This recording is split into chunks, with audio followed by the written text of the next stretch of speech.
এই ভিডিওতে আমি আজকে আলোচনা করব যতীন্দ্রনাথ সেনগুপ্তের লেখা হাট কবিতাটি।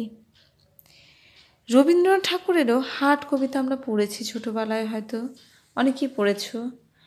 কোমর পাড়ার গরুর গাড়ি, বোঝাই করা কলসি হাড়ি, এই যে কবিতাটা রবীন্দ্রনাথ ঠাকুর যেটা লিখেছিলেন, সেখানেও হাটের একটা বেশ সুন্দর একটা দিক তুলে ধরেছিলেন। এখানেও কিন্তু যতীন্দ্রনাথ সেনগুপ্ত কিন্তু হাটের আরেকটা সুন্দর দিক এখানে তুলে ধরেছেন। এখানে শুধুমাত্র তিনি গ্রামে যে হাট বসে সেই হাটের সুন্দর কোলাহল মুখর দিকটি যে খালি তুলে ধরেছেন তা নয়, এই কবিতায় তিনি সেই সুন্দরের পাশাপাশি হাটের মধ্যেকার একটি অন্ধকার, একটি যন্ত্রণাময় কিন্তু পরিবেশে কিন্তু একটা ছবি আমাদের এখানে তুলে ধরেছেন এই হাট কবিতার মধ্য দিয়ে। এই হাট কবিতাটার বিষয়বস্তু সংক্ষেপে যদি বলা যায়, তাহলে এখানে তিনি দিয়েছেন প্রথমে বলেছেন যে দূরে দূরে গ্রাম 10-12খানি, মাঝে একখানি হাট, অর্থাৎ 10-12টি গ্রামকে কেন্দ্র করে কিন্তু একটি হাট বসে থাকে এবং সেই হাটে সারাদিন বহু মানুষের যাতায়াত। কিন্তু সন্ধ্যা হলেই কিন্তু সেখানে হাটে কোনো মানুষ থাকে না, লোকজন থাকে না, হাট হয়ে পড়ে শূন্য, অন্ধকার। কেন? কারণ বিকেল হলেই তো হাটে যেমন খুব সকালে বেচাকেনার জন্য চলে যায়, তেমনই বিকেল হতে হতেই কিন্তু হাট থেকে ক্রেতা বিক্রেতা সবাই কিন্তু ফিরেও যায়। তখন কি হয়, হাটে আলো জ্বালাবার জন্য হাটে কেউ থাকে না, সেই হাট অন্ধকার নির্জন হয়ে পড়ে থাকে।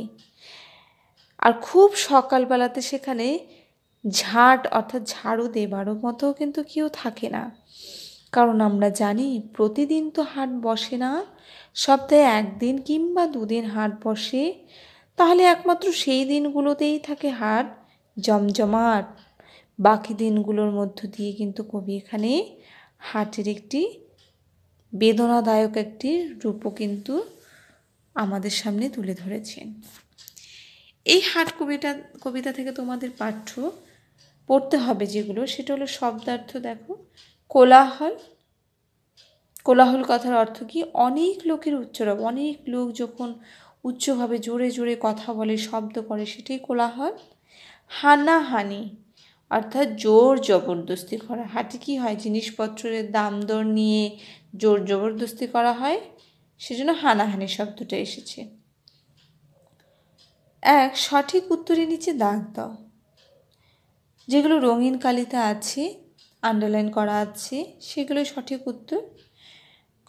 হাট কবিতাটি লিখেছেন, দেখো খুব অদ্ভুতভাবে দিয়েছি, রবীন্দ্রনাথ নাকি যতীন্দ্রনাথ? দুজনেই লিখেছেন, কিন্তু আমরা যে পাঠ্যটা আলোচনা করলাম সেটা তো যতীন্দ্রনাথ সেনগুপ্তের। তাহলে আমরা এখানে অবশ্যই যতীন্দ্রনাথ সেনগুপ্ত কিন্তু উত্তর দেব। হাট বসে গ্রামে না শহরে? হাট বসে গ্রামে।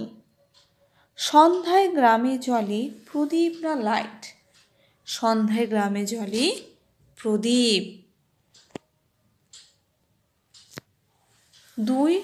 দুইয়ের প্রশ্ন 2-4 কথায় উত্তর দাও।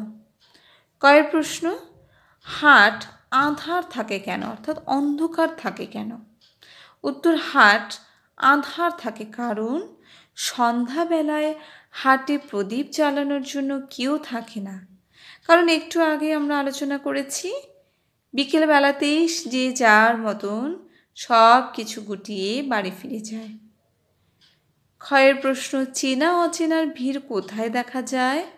উত্তর, হাটে দিনের বেলায় চেনা অচেনার ভিড় দেখা যায়। কত চেনা পরিচিত লোক বেরিয়ে যায়, কারণ সবাই তো আশপাশের গ্রামেরই লোকজন, তাদের সাথে সেই হাটেই দেখা হয়ে যায়। হাট কয়খানা গ্রামের মাঝখানে বসে? উত্তর, হাট 10-12খানা গ্রামের মাঝখানে বসে। ঘয়ের প্রশ্ন, দিনে হাটে কি থাকে? উত্তর, দিনের বেলায় হাটে লোকজনের কোলাহল, ব্যস্ততা, দরদাম করার কাজ চলে।